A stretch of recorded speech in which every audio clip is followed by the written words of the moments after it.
Yo, what is going on, guys? Welcome back to the channel. My name is Hart. Today I'll be breaking down this 6-game NBA slate here on DraftKings, talking through some of my favorite early look core plays, as well as building a potential lineup around those plays. So make sure to hit that like button and subscribe. Check out my free Patreon link down below for another slate rate up coming out later today that's a little bit more in depth, as well as check out my Twitter, Hart DFS. And I won't have a price fix video out today. I'll have one out for tomorrow. I'll get back on track there.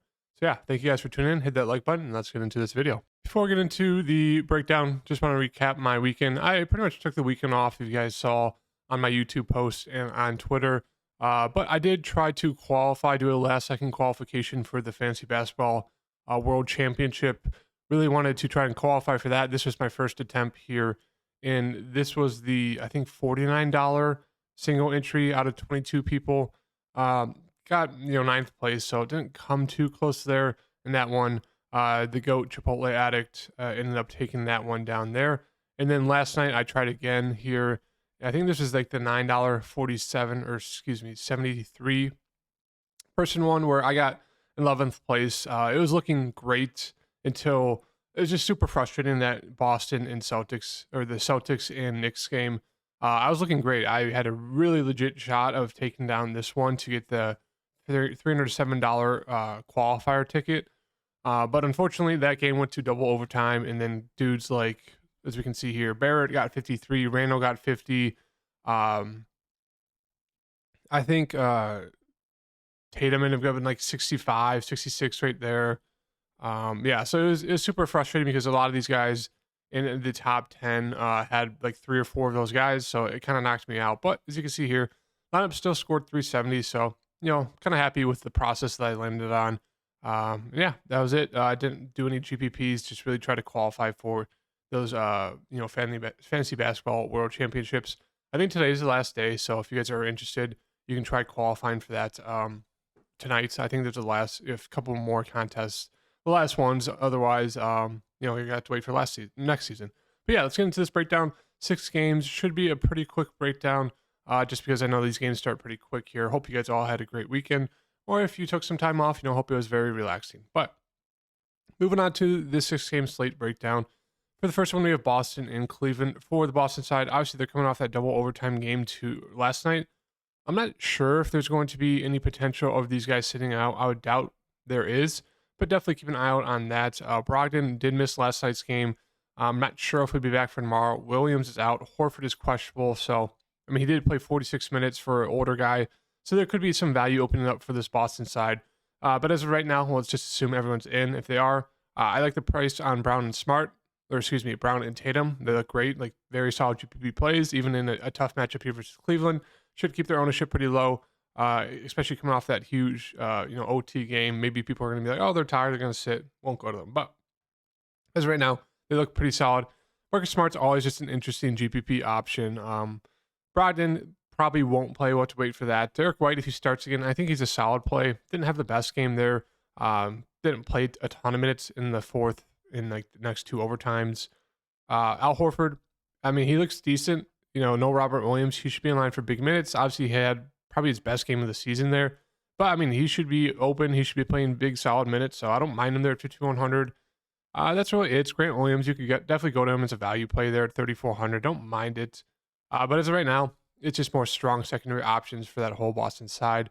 For the Cleveland side, Donovan Mitchell is questionable. Obviously, if he misses, we're going to want to load up on Darius Garland, which he doesn't come in at the best price point, but it also gives bumps to guys like Mobley and Allen, who would look decent still. They're kind of priced up about right. You don't feel great about them. LeVert would probably start. He'd be probably a must play there at 4,000. And then guys like Ricky Rubio and Dean Wade, even a SETI there, they'd get more of a bump off the bench. They'd probably see all 15, 20 plus minutes. So they'd all be very solid value. If Mitchell's in, then it's just kind of strong secondary plays. As I said, for the Boston side, like Mitchell, Garland, 2 decent spin up options. Mobley and Allen in the mid range are pretty solid. LeVert, you can still take a shot on him. He still will see about 20-ish minutes.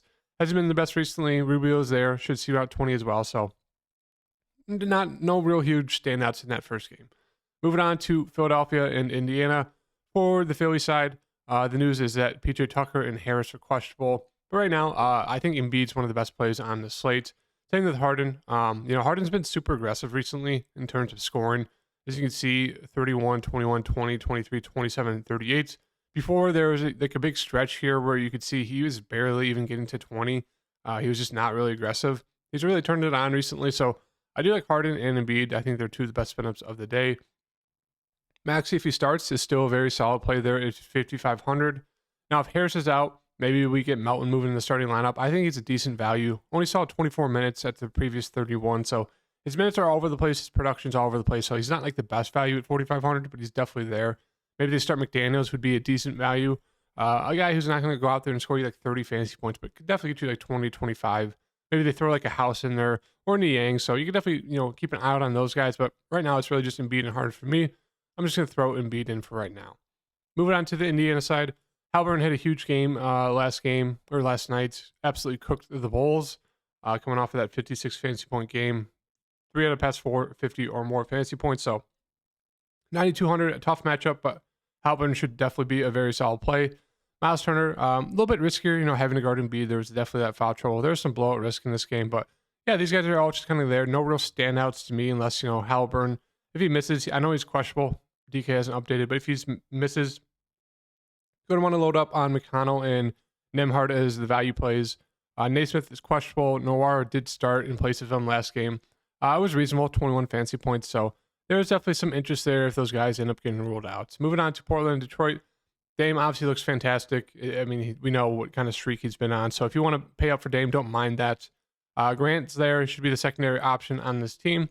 But Simons is questionable. If he does play, it's just a little bit more of a hit to a guy like Grant. Maybe a little slight downgrade to Dame. But yeah, really no standouts for me on the side. Nurkic maybe is back. The dude hasn't played in like 18 years. Reddish, Thibault, these kind of value guys, no real need to get to them. If these guys are out, then sure, you could get to Eubanks. He had kind of one of his best games of the season recently in terms of like output, but still, he's seen like only mid-20s minutes. Watford splitting the backup run with him. He's definitely there as a value play, but no real standouts to me. Sharp minutes have come down a bit. Same thing with Nazir Little. Reddish and Thibault have really stepped up, so it's just like everyone's just kind of there. If you had to get to someone, it'd probably be Dame and Grant for me if those other two are out, like Nurkic and Simons. Moving on to Detroit side, Bogdan's out, Hayes is questionable, Wiseman's questionable, Duran's out, Stewart's out. So another team where we could just get a ton of value. Ivy and Bagley, they look solid. If those other guys get ruled out, there's a huge chance this game blows out.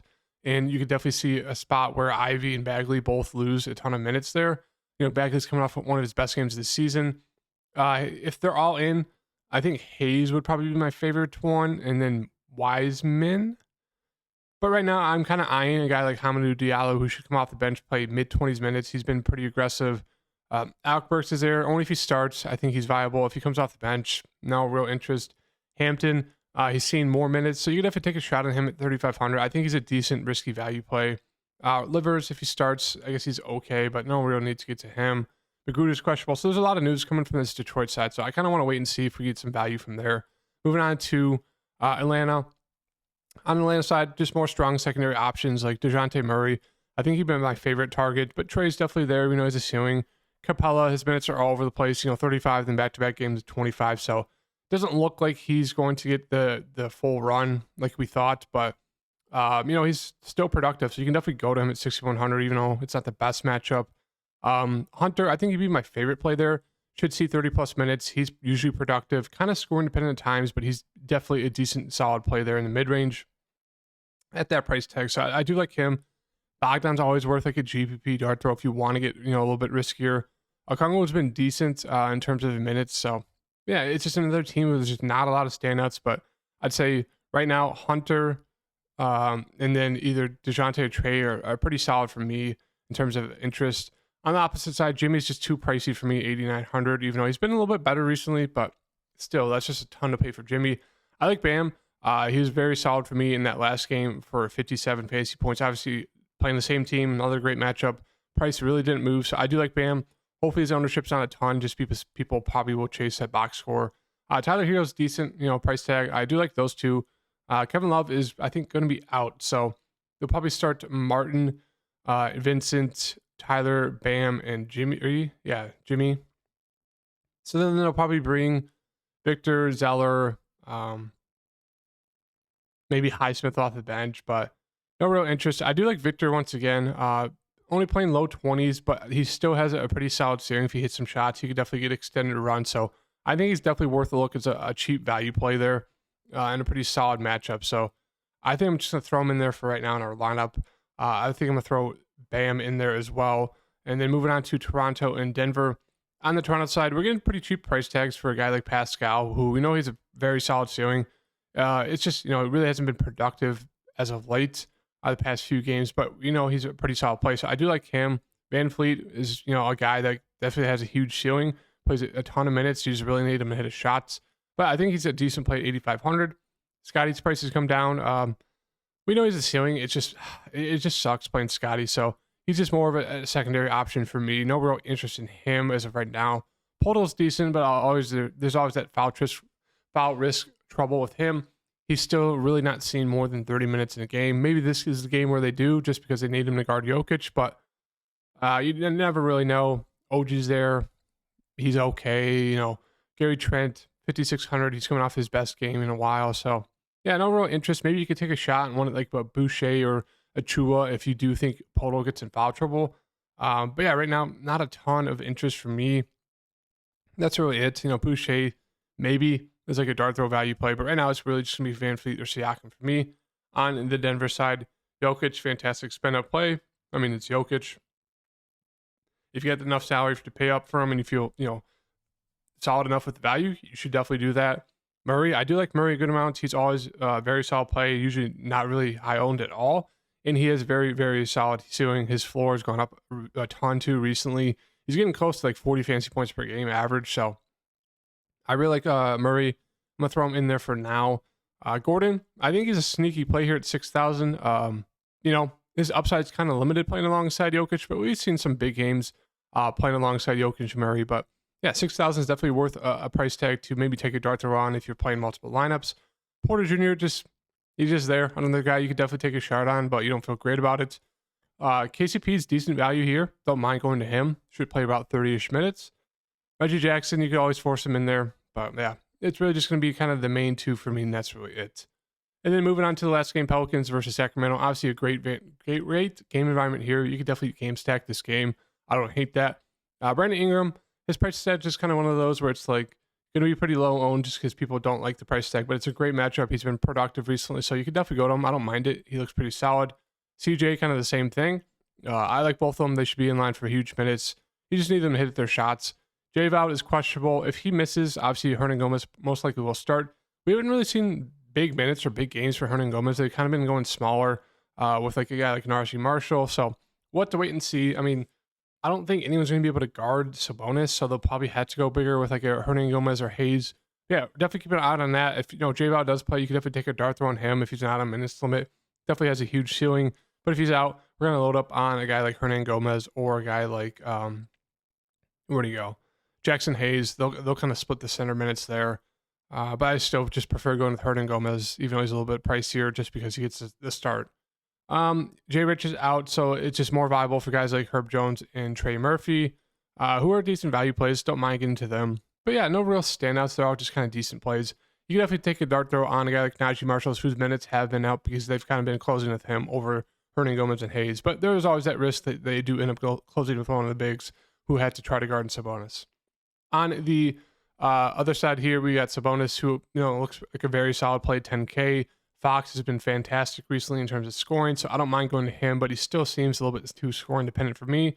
In these wings, it's kind of the same thing every time. Barnes is usually going to get the minutes. He doesn't really get benched. Herter, if he's not playing well, he will get benched for Monk, who is definitely worth a GPP look. Hasn't done anything since that huge game versus the Clippers, but we know he has huge upside there.